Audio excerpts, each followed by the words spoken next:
தேன்கூடு வாசகர்களுக்கு அன்பின் வணக்கம். சாண்டில்யன் எழுதிய யவனராணி நாவலின் ஆடியோ வடிவம். வாசிப்பவர் ரே விஜயலட்சுமி. பாகம் 2. அத்தியாயம் 104. நறுமண தமிழகம்.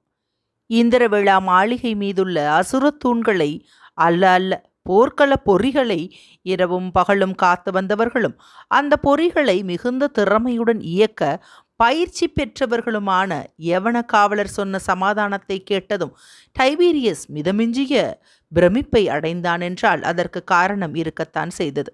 காவலர் உள்ளே நுழைந்ததும் அவர்களை நோக்கி, இந்த தகவல் உண்மைதானா என்று அவன் சீறிய போது உள்ளத்தில் கிளிபிடித்து நின்ற காவலரில் இருவரில் ஒருவன் மட்டும் சிறிது துணிவை வரவழைத்து கொண்டு, ஆம் பிரபு, உண்மைதான் என்று மிகுந்த பணிவுடன் பதிலிறுத்தான். டைபீரியஸின் கண்கள் அந்த காவலனை எரித்து விடுவன போல நோக்கின. இதை சொல்ல உனக்கு வெட்கமாயில்லை என்று கட்டிடமே அதிரும் வண்ணம் இறைந்தான் டைபீரியஸ் உணர்ச்சிகளுக்கு இடம் கொடுத்து. இதில் வெட்கப்படுவதற்கு ஏதும் இல்லை பிரபு. பயபக்தியுடன் ஆனால் சற்று தைரியத்துடனே வந்தது காவலன் பதில். மரக்கலங்கள் நமது கையிலிருந்து நழுவி விட்டது, பெருமைப்படுவதற்குரிய விஷயம் என்று நினைக்கிறாயா என்று இகழ்ச்சியும் கோபமும் கலந்த குரலில் வினவினான் டைபீரியஸ். இல்லை பிரபு, அப்படியானால் மரக்கலங்களை ஏன் சரியாக கண்காணிக்கவில்லை? முடிந்தவரையில் கண்காணித்தோம். முடிந்தவரை என்பது ஒன்று உண்டா? இப்பொழுது முன்னிருட்டு காலம் என்பது நீங்கள் அறியாததல்ல. அறிவேன். 3வது ஜாமம் முடியும் வரை இருட்டு பலமாய் இருக்கிறது. ஆமாம், மாளிகை தளத்திலிருந்து கடல் அலைகளை பார்ப்பதே கஷ்டம். ஆமாம், ஆனால் வேறு வெளிச்சம் கிடையாதே பிரபு. மரக்கலத்தின் விளக்குகள் அணைக்கப்பட்டிருக்க வேண்டும். மெல்ல மெல்ல டைபீரியஸுக்கு யவன மரக்கலத் தலைவன் தன்னை ஏமாற்ற எடுத்துக்கொண்ட திறமையான நடவடிக்கைகளின் மர்மம் புலனாகத் தொடங்கியது. இப்பொழுது முன்னிருட்டு என்பதை அறிந்த மரக்கலத் தலைவன் தனது மரக்கலங்களின் விளக்குகளை அணைத்து இருளில் பாய் விரித்து என் கண்காணிப்பிலிருந்து நகர்ந்து விட்டான். ஆனால் என்று ஏதோ யோசிக்க முற்பட்ட டைபீரியஸின் மனத்தில் திடீரென பேரதிர்ச்சி ஏற்படவே ஸ்தம்பித்து நின்றான். அவன் பிரமிப்பை பன்மடங்கு உச்சிக்கு கொண்டு போகவும் அவன் எண்ணங்களை அடியோடு நிலைகுலையச் செய்யவும் தூண்களின் காவலரில் ஒருவன் விளக்கினான். பிரபு, தமிழர்கள் வழக்கம் போல் கலங்கரை விளக்கத்தை எரிய விட்டிருந்தால் அது வீசும் வெளிச்சத்திலிருந்து மரக்கலங்கள் தப்பியிருக்க முடியாது. இந்த மரக்கலங்கள் வந்த சமயங்களில் கலங்கரை விளக்கத்தை அணைக்கச் சொல்லி தாங்கள்தான் உத்தரவிட்டீர்கள் என்று டைபீரியஸ் அந்த காவலனுக்கு பதில் சொல்ல முடியாமல் அவை நடுவே நீட்டோலை வாசிக்க முடியாத நன்மரம் போல் நின்றான். அந்த உத்தரவு இட்டது நான் தான். ஆனால் அந்த உத்தரவுக்கு மூல காரணம் யவனர் மரக்கலங்களின் தலைவன். அந்த வேண்டுகோளை அலிமா மூலம் அனுப்பியதே அவன்தான். மரக்கல தலைவன் என்னை அடிமுட்டாளாக்கிவிட்டான். என்றாவது என் கண்களில் படாமல் தப்பிச் செல்ல நேர்ந்தால் அதற்கு முன்னேற்பாடாக இருக்கட்டும் என்று கலங்கரை விளக்கத்தை தான் வரும் நாட்களில் அணைக்கச் சொல்லி இருக்கிறான்.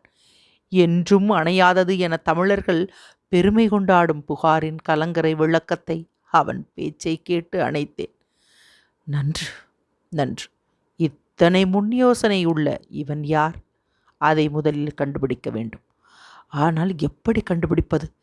மரக்கலங்கள் தான் போய்விட்டனவே என்று தனக்குத்தானே நொந்து கொண்ட டைபீரியஸ் காவலருக்கு போக விடை கொடுத்துவிட்டு நீண்ட நேரம் மஞ்சத்தில் அமர்ந்து சிந்தனையில் ஆழ்ந்து விட்டான். சிந்திக்க சிந்திக்க டைபீரியஸின் சீரிய மூளை அதிகமாக குழம்பவே செய்தது.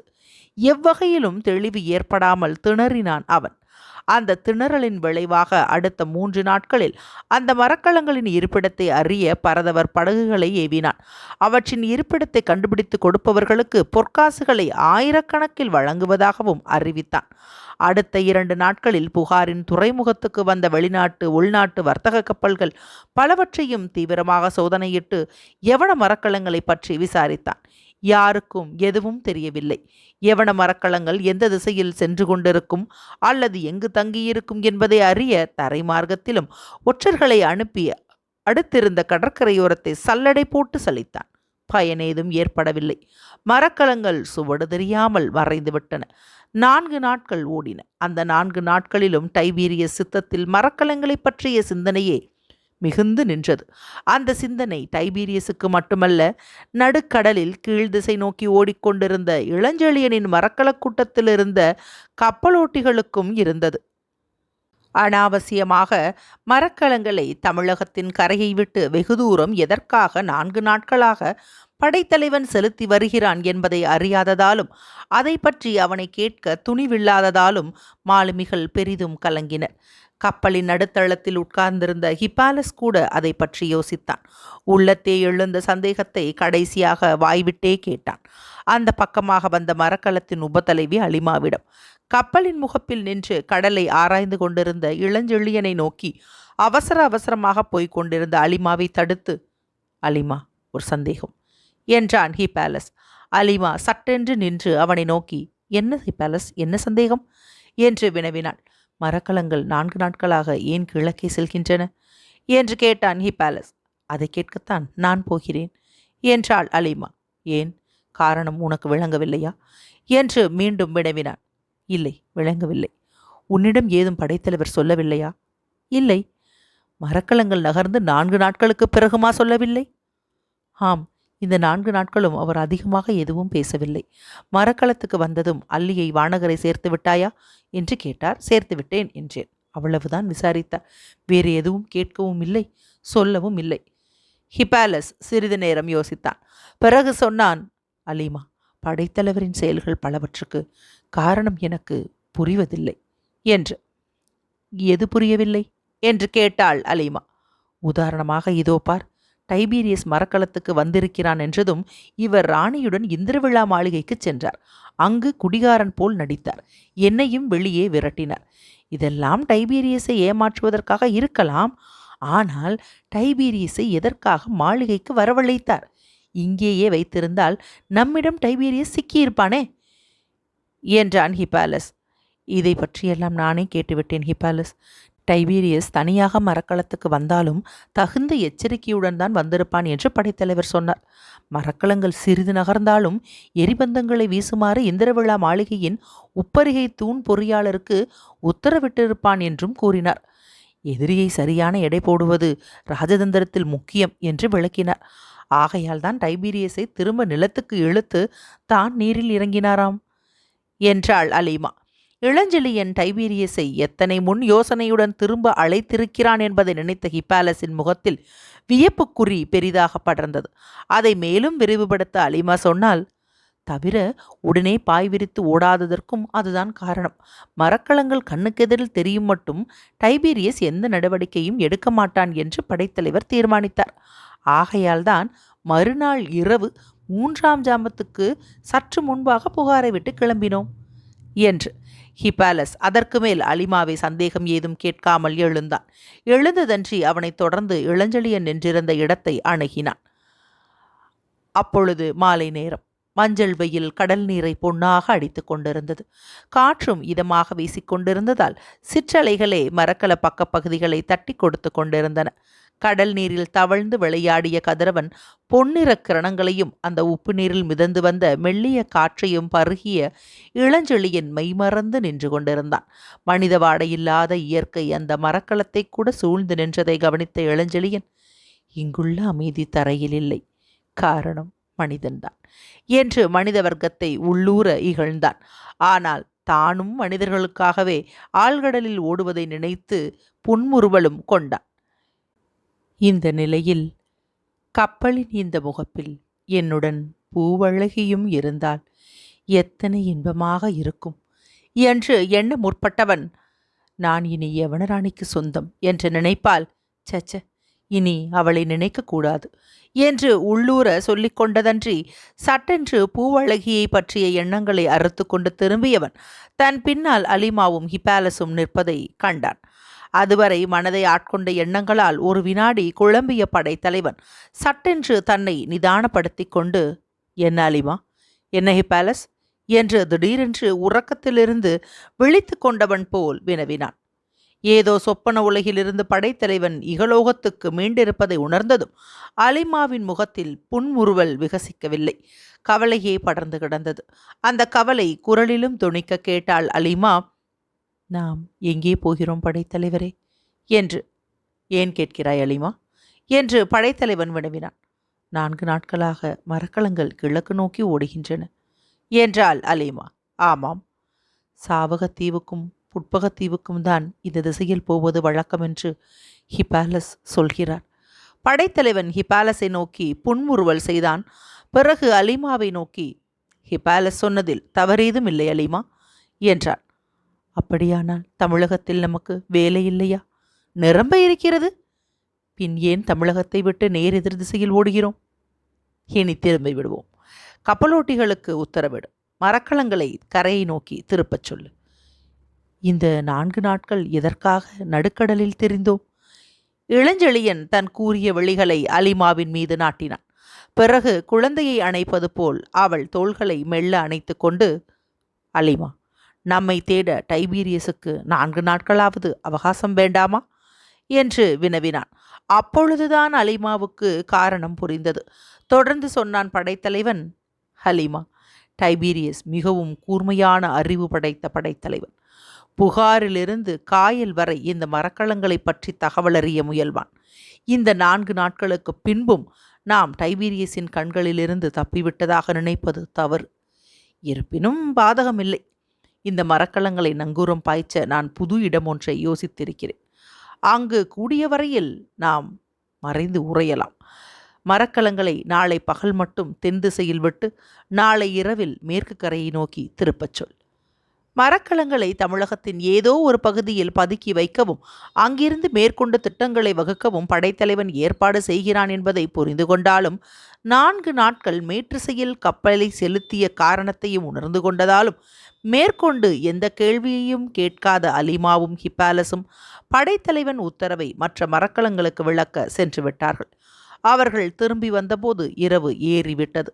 மரக்கலங்களில் விளக்குகளையோ பந்தங்களையோ அதிகமாக ஏற்ற வேண்டாம் என்று படைத்தலைவன் உத்தரவிட்டிருந்ததால் 2 பந்தங்களே ஒவ்வொரு மரக்கலத்திலும் எரிந்து கொண்டிருந்தன. அன்று இரவு முழுவதும் மரக்கலத்தின் தளத்தில் நின்று ஆகாயத்தையே கவனித்து கொண்டிருந்து விண்மீன்கள் இருந்த நிலையிலிருந்து எப்படி செல்வதென்று உத்தரவிட்டு கொண்டிருந்தான் இளஞ்செழியன். மரக்கலங்கள் அன்றிரவும் மறுநாள் பகலும் தெற்கு நோக்கி ஓடின.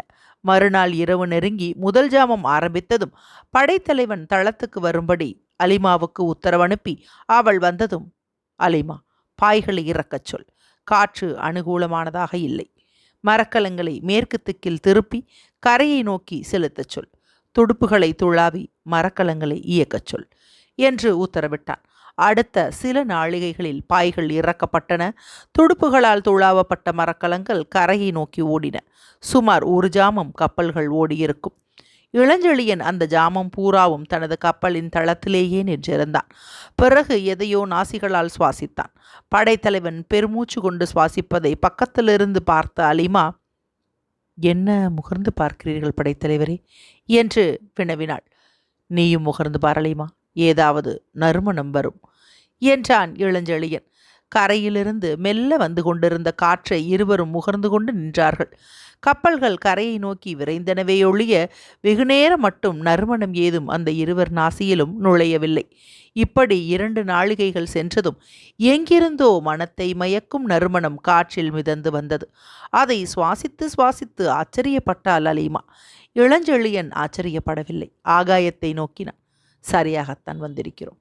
இன்னும் அரை ஜாமத்தில் கரையை அடையலாம் என்று கூறினான். இதென்ன நறுமணம் படைத்தலைவரே என்று கேட்டால் அலிமா அந்த சுகத்தில் மெய்மறந்து. நாகலிங்க பூவின் நறுமணம் என்றான் இளஞ்செழியன். அப்படி ஒரு பூ உண்டா என்று கேட்டாள் அலிமா. கொள்ளை கொள்ளையாய் உண்டு. நாளை நீ கூந்தலில் சூட்டிக்கொள்ளலாம் என்ற இளஞ்செழியன் கரையை எதிர்பார்த்து நின்றான். கரையும் மெல்ல மெல்ல கண்ணுக்கு புலனாகியது. எதிரே பெரும் மணல் மேடு ஒன்று தெரிந்தது. அதன் மீது பெரும் தோப்பு ஒன்றும் பல பல குடிசைகளும் தெரிந்தன. கரை வளைந்து கிடந்தது. இருபுறத்திலும் தென்னஞ்சோலைகளும் வேறுபல மரக்கூட்டங்களும் இருந்தன. அந்த இடத்தின் அழகை கண்டு பிரமித்த அலிமா, இந்த இடம் அழகானது மட்டுமல்ல, மரக்கலங்கள் மறைந்திருக்கவும் வழியிருக்கிறது என்று நினைத்தாள். ஆனால் கரையை கண்டதும் இளஞ்செழியன் எந்த நினைப்பிலும் இறங்காமல், மரக்கலங்களை நங்கூரம் பாய்ச்சுங்கள், கரை அருகே செல்ல வேண்டாம் என்று உத்தரவிட்டான். ஏன் என்று கேட்டாள் அலிமா. இங்கு கடல் ஆழம் அதிகமில்லை. எங்கு மரக்கலங்களை நிற்க வைக்கலாம் என்று நாளை தீர்மானிப்போம். படகுகளை இறக்கச் சொல், கரைக்குச் செல்வோம் என்று அலிமாவுக்கு 2ஆம் முறையாக உத்தரவிட்டான் படைத்தலைவன். அடுத்து அரை நாழிகைக்குள் படகுகள் நீரில் இறக்கப்பட்டன. படைத்தலைவனும் அலிமாவும் ஹிபாலஸும் ஒரு படகிலும் மற்ற மாலுமிகள் கூட்டம் கூட்டமாக மற்ற படகுகளிலும் ஏறிக்கொள்ளவே படகு கூட்டம் கரையை நோக்கி நகர்ந்தது. கரை அணுக அணுக நாகலிங்க மலர்களின் நறுமணம் வலுத்து அந்த கடற்பிராந்தியத்தையே வளைத்து கொண்டது. அந்த நறுமணக் கடலில் மூழ்கி சித்தத்தை பறிகொடுத்து கொண்டிருந்த அலிமா, அப்பா, தமிழகத்தில் எத்தனை வித நறுமலர்கள்! தமிழகமே நறுமணம் வாய்ந்தது போலிருக்கிறதே, அதில் பிறப்பவர்கள் எத்தனை பாக்கியசாலிகள் என்று எண்ணி எண்ணி பூரித்தாள். கரையும் மெல்ல மெல்ல நெருங்கியது. படகுகள் கரையை நெருங்கியதும் திடீரென பல பந்தங்கள் கரையில் இருந்த தோப்பில் பளிச்சிட்டன. அந்த பந்தங்கள் அலைகள் மோதிய இடத்துக்கு துரிதமாக வரவும் தொடங்கின. அத்தியாயம் 104 நிறைவுற்றது.